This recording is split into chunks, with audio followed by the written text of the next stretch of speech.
AICC ಅಧ್ಯಕ್ಷ ಖರ್ಗೆ ತ್ಯಾಗದ ಮಾತು ಅರ್ಥ ಆಗಲಿಲ್ಲ. ಯಾವ ಅರ್ಥದಲ್ಲಿ ಹೇಳಿದ್ದಾರೋ ನನಗೆ ಗೊತ್ತಾಗಲಿಲ್ಲ. ಅದು ತುಮಕೂರಿನಲ್ಲಿ ಗೃಹ ಸಚಿವ ಡಾಕ್ಟರ್ ಜಿ ಪರಮೇಶ್ವರ್ ಅವರು ಪ್ರತಿಕ್ರಿಯೆ ಕೊಟ್ಟಿರೋದು. ಎಐಸಿಸಿ ಅಧ್ಯಕ್ಷ ಆಗಿರುವಂತಹ ಮಲ್ಲಿಕಾರ್ಜುನ್ ಖರ್ಗೆ ಅವರ ತ್ಯಾಗದ ಮಾತು ನನಗೆ ಅರ್ಥ ಆಗಲಿಲ್ಲ. ಅದು ಯಾವ ಅರ್ಥದಲ್ಲಿ ಅವ್ರು ಹೇಳಿದ್ರು ಅದು ನನಗಿನ್ನೂ ಕೂಡ ಅರಿವಿಗೆ ಬರಲಿಲ್ಲ. ಕಾಂಗ್ರೆಸ್ನವರು ಸ್ವಾತಂತ್ರ್ಯ ಹೋರಾಟದಲ್ಲಿ ತ್ಯಾಗ ಮಾಡಿದ್ದಾರೆ. ಅಂತಹ ತ್ಯಾಗ ಬಲಿದಾನ ಈಗ ಕಡಿಮೆಯಾಗಿದೆ ಎಂಬರ್ಥದಲ್ಲಿ ಹೇಳಿರಬಹುದೇನೋ. ಕಾಂಗ್ರೆಸ್ನಲ್ಲಿ ಮಾತ್ರ ತ್ಯಾಗ ಕಡಿಮೆ ಆಗಿಲ್ಲ, ಇಡೀ ಸಮಾಜದಲ್ಲಿಯೇ ತ್ಯಾಗ ಮಾಡೋರ ಸಂಖ್ಯೆನೂ ಕಡಿಮೆ ಆಗಿದೆ, ತ್ಯಾಗ ಮಾಡೋದು ಕೂಡ ಕಡಿಮೆ ಆಗಿದೆ. ಅದರಲ್ಲೂ ಸ್ವಾಭಾವಿಕವಾಗಿ ಕಾಂಗ್ರೆಸ್ನಲ್ಲೂ ತ್ಯಾಗ ಮನೋಭಾವ ಏನಿದೆ ಅದು ಕಡಿಮೆ ಆಗಿದೆ.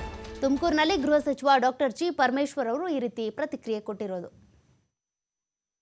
ಅವರು ಪ್ರಧಾನಮಂತ್ರಿ ಆಗಬೇಕಾಗಿತ್ತು. 2004ರಲ್ಲಿ ಸೋನಿಯಾ ಗಾಂಧೀಜಿ ಅವರು ಪ್ರಧಾನಮಂತ್ರಿ ಆಗಬೇಕಾಗಿತ್ತು. ಆದರೆ ಅವರು ಆ ಪ್ರಧಾನಮಂತ್ರಿ ಪದವನ್ನು ಸ್ವೀಕಾರ ಮಾಡಲಿಲ್ಲ. ಅವರು ತ್ಯಾಗ ಮಾಡಿದ್ರು ಮತ್ತು ಒಬ್ಬ ಅರ್ಥಶಾಸ್ತ್ರಜ್ಞ ಮನಮೋಹನ್ ಸಿಂಗ್ ಅವರಿಗೆ ಕುರ್ಚಿ ಮೇಲೆ ಕುಳಿಸ್ಬಿಟ್ರು ಪ್ರಧಾನಮಂತ್ರಿಯಾಗಿ. ನಾವು ಇವತ್ತು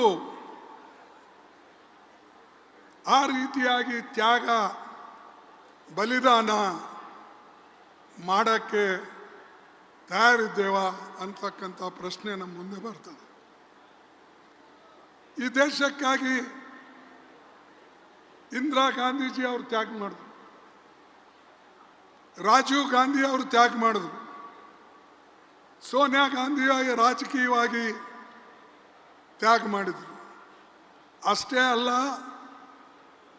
ದೇಶದ ಏಳಿಗೆಗಾಗಿ ಅವರು ಅನೇಕ ಕಾರ್ಯಕ್ರಮಗಳನ್ನು ಸೋನಿಯಾ ಗಾಂಧಿ ಅವರು ಮನಮೋಹನ್ ಸಿಂಗ್ ಅವರು ಕೊಟ್ಟರು. RTI ಆ್ಯಕ್ಟ್ ಇರ್ಬೋದು, RT ಆ್ಯಕ್ಟ್ ಇರ್ಬೋದು, ಫುಡ್ ಸೆಕ್ಯೂರಿಟಿ ಇರ್ಬೋದು, ಮನ್ರೇಗಾ ಇರ್ಬೋದು, ಫಾರೆಸ್ಟ್ ರೈಟ್ಸ್ ಆ್ಯಕ್ಟ್ ಇರ್ಬೋದು, ಭೂಮಿ ಅಧಿಗ್ರಹಣ, ಇಂಥ ಕಲ್ಯಾಣಕಾರಿ ಯೋಜನೆಗಳು. ಇಲ್ಲ, ನನಗೂ ಅರ್ಥ ಆಗಿಲ್ಲ. ನನಗೂ ಕೂಡ ಯಾವ ಅರ್ಥದಲ್ಲಿ ಹೇಳಿದ್ದಾರೋ ಅವ್ರಿಗೆ ಗೊತ್ತಿಲ್ಲ.